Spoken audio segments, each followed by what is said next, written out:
Assalamualaikum warahmatullahi wabarakatuh. Kami di sini dari kelompok 7 akan membuat tutorial singkat mengenai cara mengakses platform IoT All Things Talk Maker yang akan digunakan buat rangkaian kelompok kami. Next.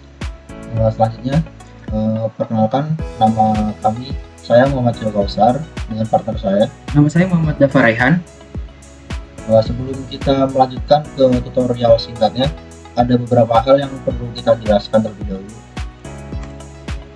Yang pertama ada Internet of Things. Internet of Things merupakan sebuah teknologi yang dapat menghubungkan perangkat elektronik dengan perantara jaringan internet. Dengan Internet of Things, kita dapat melakukan pengawasan, mengolah data, serta memberi perintah terhadap perangkat tanpa batasan jarak. Dalam penerapannya, kami melakukan pada sebuah LED. LED dapat diberikan perintah melalui platform Internet of Things yang tersedia secara gratis di internet. Selanjutnya, kita menggunakan platform All Things Talk Maker. Banyak platform IoT yang tersedia gratis di internet, salah satunya adalah All Things Talk Maker. Platform ini menyediakan cloud yang mudah digunakan sehingga user bisa memantau data dan memberikan perintah kepada perangkat secara real time.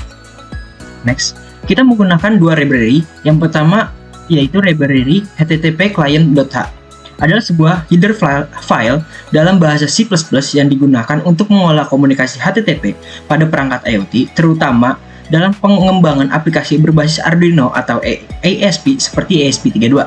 Dengan http client.h, perangkat dapat berinteraksi dengan server web melalui berbagai metode HTTP seperti get, post, put, dan delete. Next, yang kedua library yaitu Arduino JSON.h, sebuah library C++ yang digunakan untuk memproses data JSON dalam proyek-proyek berbasis Arduino. Library ini sangat berguna dalam pengembangan aplikasi IoT, di mana perangkat untuk berkomunikasi dengan API atau layanan web yang menggunakan format data JSON. JSON sendiri yaitu JavaScript Object Notation adalah format data ringan dan mudah dibaca, digunakan secara luas untuk pertukaran data antar server dan klien. Next, yang selanjutnya akan dijelaskan oleh partner saya. Di sini ada sebuah fitur yang ada di All Things Talk Maker. Yang pertama adalah device. Device di sini merupakan sebuah tab bar yang terletak di halaman playground. Tab ini berisi perangkat keras dan perangkat lunak yang dapat terhubung langsung dengan perangkat di lapangan. Sensor dan aktuator di lapangan ditampung sebagai aset dan berfungsi untuk menyimpan data yang sebenarnya. Kemudian fitur yang kedua adalah profile. Kita dapat mengatur tipe data seperti string, boolean, integer, dan number. Kemudian ada sensor dan aktuator melalui profile ini. Kemudian ada pinboard. Pada pinboard, kita dapat menyajikan data secara visual agar nyaman dilihat. Banyak widget yang tersedia seperti on-off indikator yang berfungsi sebagai indikator dari kondisi aset pada pinboard. Kemudian juga ada toggle yang dapat digunakan untuk memberikan perintah true or false terhadap aktuator dengan tipe boolean. Kemudian ada widget.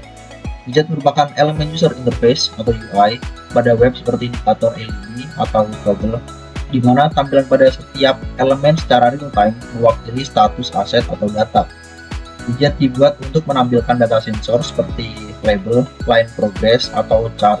Beberapa widget juga dibuat untuk mengirimkan perintah pada perangkat seperti knob atau input. Juga terdapat widget untuk menampilkan tipe profile numerik seperti circle progress. Kemudian ada kelebihan dan kekurangan dari platform IoT All Things Talk Maker ini. Yang pertama adalah tipe data. Tipe datanya ini dapat mengakses berbagai tipe data. Kemudian yang kedua adalah visualisasi data.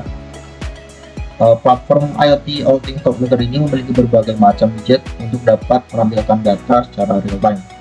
Kemudian microcontroller, yaitu All Things Talk Maker ini mendukung berbagai macam jenis microcontroller. Untuk kekurangannya, All Things Talk Maker ini sulit menemukan kode autentikasi yang sesuai atau yang akan diperlukan pada perangkat. Kemudian kedua adalah jumlah database. Jumlah database terbatas untuk versi yang gratis. Kemudian tutorial, minimnya video tutorial yang tersedia di internet menjadi kekurangan tersendiri bagi platform IoT All Things Talk Maker ini.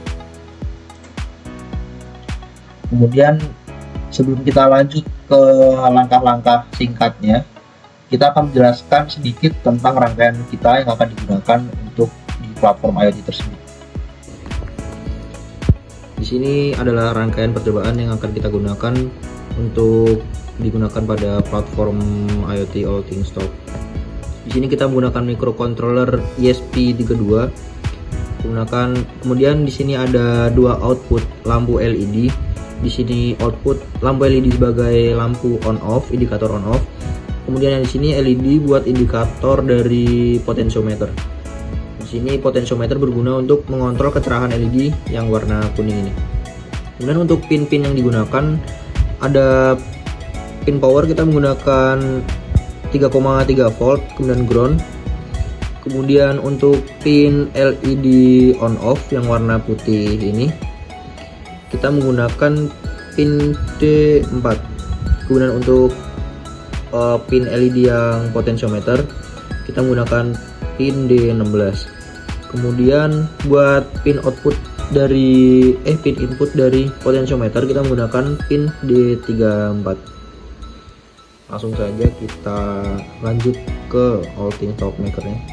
Next. Selanjutnya, setelah kita merangkai, lalu kita membuka server platform pada Altingstop Maker. Sebelum kita jika kita tidak mempunyai akun, maka bisa mendaftar pada sign up di bawah ini. Dan jika sudah mempunyai akun, bisa langsung sign in atau login pada Altingstop untuk bisa mengoperasikan dari Altingstop Maker tersebut.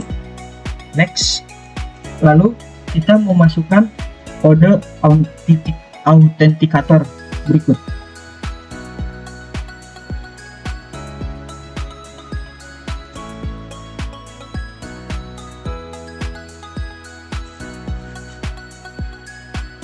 Setelah sudah memasukkan kode autentikator, terdapat ground untuk mengakses Altingstop berikut. Selanjutnya kita pencet playground-nya, lalu kita buat new device, lalu kita pilih ESP32. Karena di sini tidak ada ESP32, maka kita memencet yang di bawah ini, yaitu your own device. Selanjutnya kita memberi nama device berikut dengan nama ESP32TI. Next, kita pencet connect. Berikutnya kita membuat akses.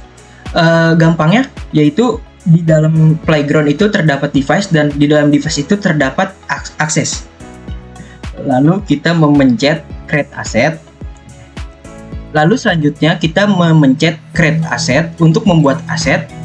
Lalu kita membuat dua aset. Yang pertama itu untuk mengontrol LED on off dan yang kedua itu untuk mengontrol LED menggunakan potensio pada hardware. Yang pertama itu menggunakan LED on off untuk mengoperasikan LED on dan off. Kita membuat namanya yaitu LED on off. Pada LED on off itu menggunakan kind-nya yaitu aktuator. Selanjutnya menggunakan profile tipenya itu boolean. Selanjutnya yang kedua itu kita menggunakan atau membuat aset lagi yaitu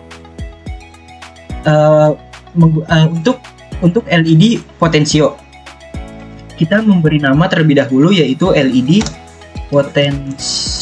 potensio, yaitu karena yaitu sensor dan profile type-nya itu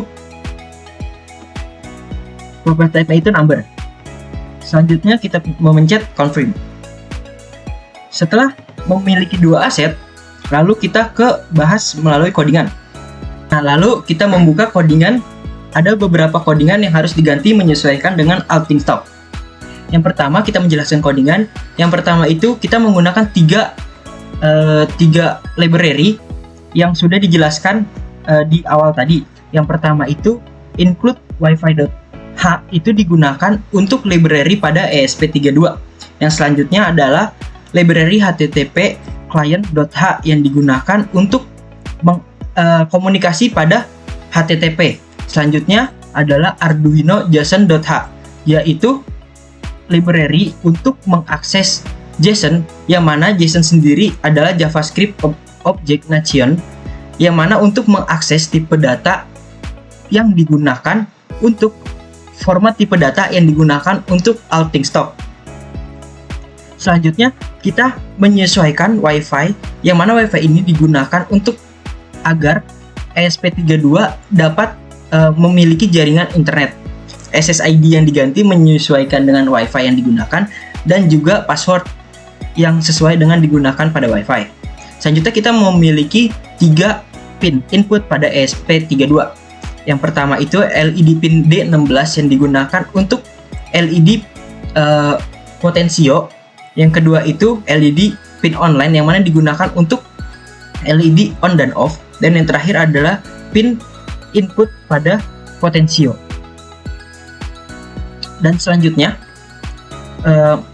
kita harus mengganti kode aset ini digunakan untuk mengoperasikan LED on dan off, yang mana kita mengganti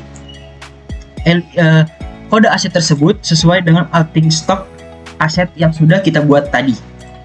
Berarti yang mana kita mengisikan kodenya pada aset ID.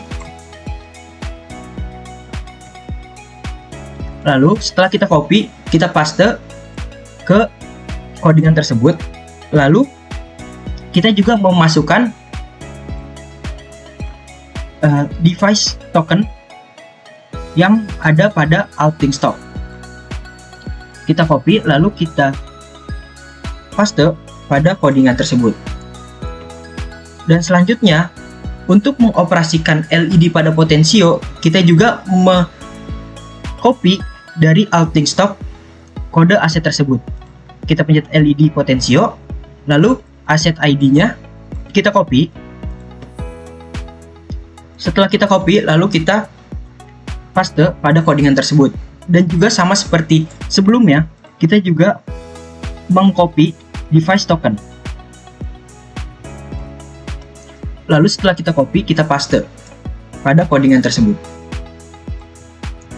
Lalu setelah sudah diganti dan sudah disesuaikan dari outing stock yang sudah kita buat, lalu kita upload pada ESP32.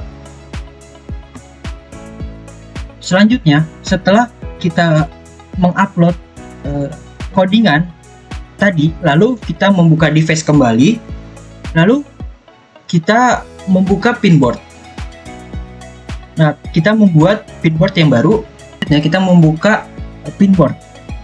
Kita memilih widget yang ingin digunakan. Yang pertama itu widget yang ingin digunakannya yaitu grafik, untuk menampilkan grafik pada LED potensio. Ya, langkah pertama kita memulai data source. Kita memilih data source yaitu LED potensio. Dan selanjutnya yaitu kita memilih on off indikator untuk melihat indikator dari LED pada hardware. Dan pada indikator grafik kita merubah menjadi line chart. Untuk melihat perbandingannya, kita akan mensimulasi.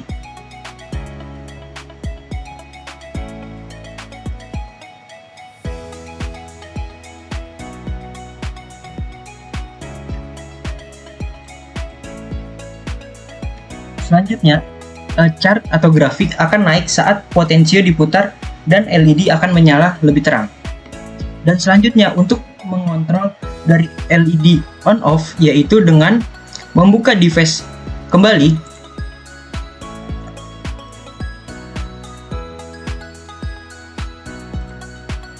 lalu pada false dipencet yaitu true.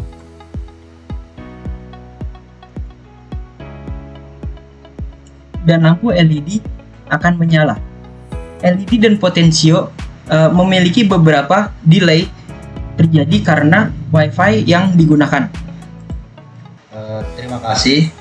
Demikian tutorial singkat cara penggunaan platform IoT outing stock.